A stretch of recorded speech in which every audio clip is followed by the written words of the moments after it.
go off. So what did you, what was special to you about Bill, and what are you going to miss the most?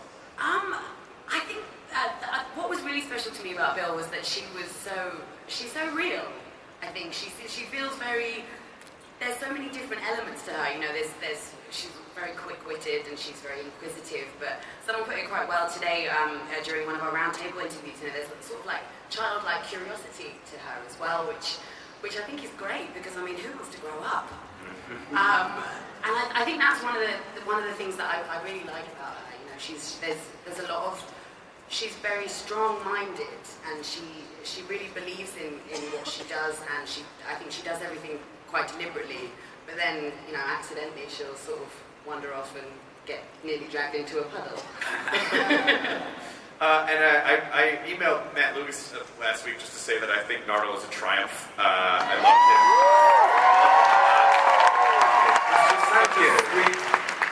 It's nice to be here. Earth is one of my favourite planets.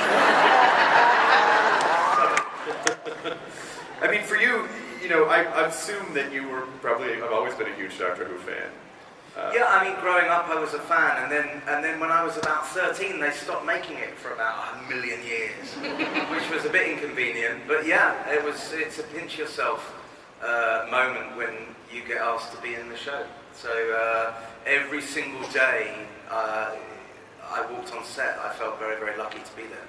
Who was he in the beginning, and where did he come out at the end? What do you think his narrative arc was? Well, I think the Christmas specials have a slightly different identity to the regular series, in that they're a bit lighter and bolder, because people in Britain on Christmas Day eat turkey, and there's an enzyme in turkey that makes you fall asleep. So the Christmas special has to keep you awake.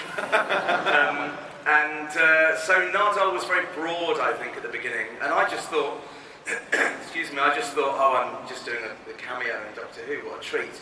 But across the series, I realised that from a performance point of view, I had to try and find a bit more nuance and texture in there. But also, there was more time and space to develop that in terms of the writing as well. So, yeah, it was good to try and develop different sides of the character. Yeah, and that's my answer. Oh, wonderful. What a lovely answer it was. I just want to say to Michelle, I think Missy is such a stunning...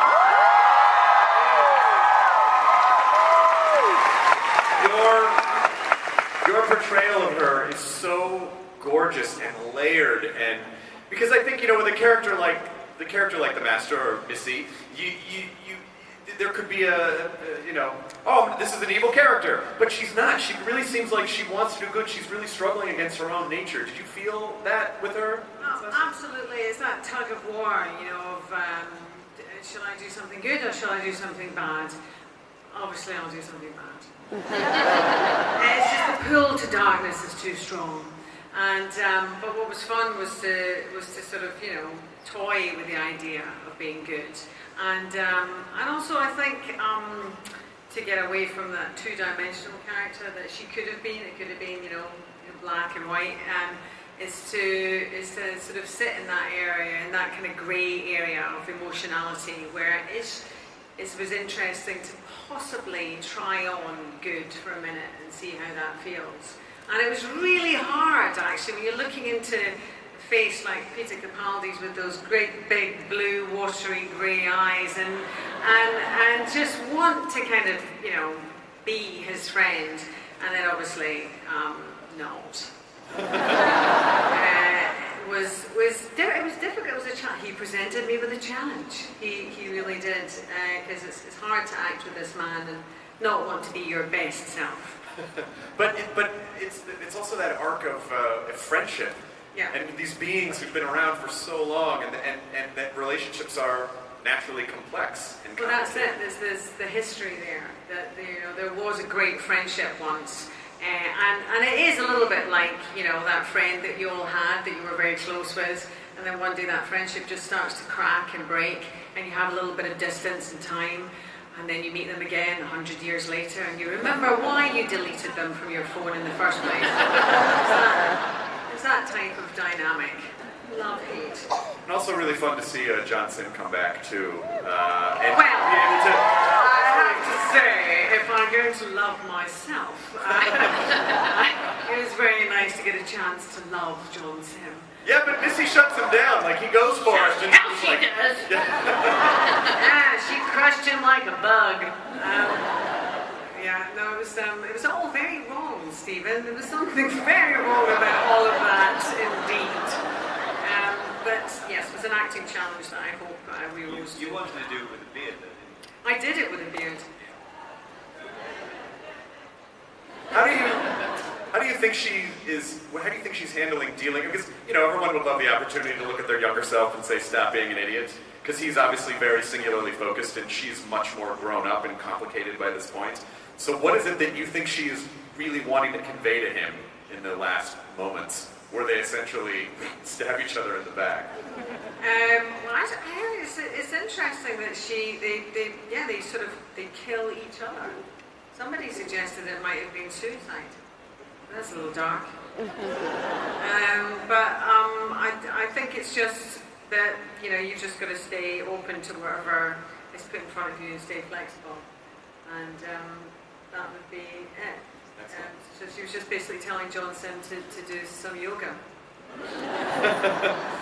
Mark, what about you for the season? What has this season meant to you? What has this been like so far, and kind of knowing that it's ramping down and things are about to change? Well, it's a strange moment, it's the end of several eras, and it has that kind of melancholy to it, but it's been a fantastic season. I think it was a joy to do my Ice Warriors episode and be part of this great new feel for it all. I think it's Christmas is a terrific episode. I'm very privileged to be in and to be there for Peter's exit with Peter and David and Pearl. We've had a great time doing it. I think it's a lovely way out, and it's a very Christmassy episode without being sort of on the nose Christmassy. It's sort of happy, sad. It's got all those things that Christmas brings up in you. It's a lovely exit, and we've had a great time doing it. I want to kind of spend the rest of the panel. We're going to show you a clip. We're going to take a look back at the last few seasons with Peter. We're going to have some time for audience questions. I also want to say that as you exit, I'm very excited to see Jodie Whittaker come in as 13.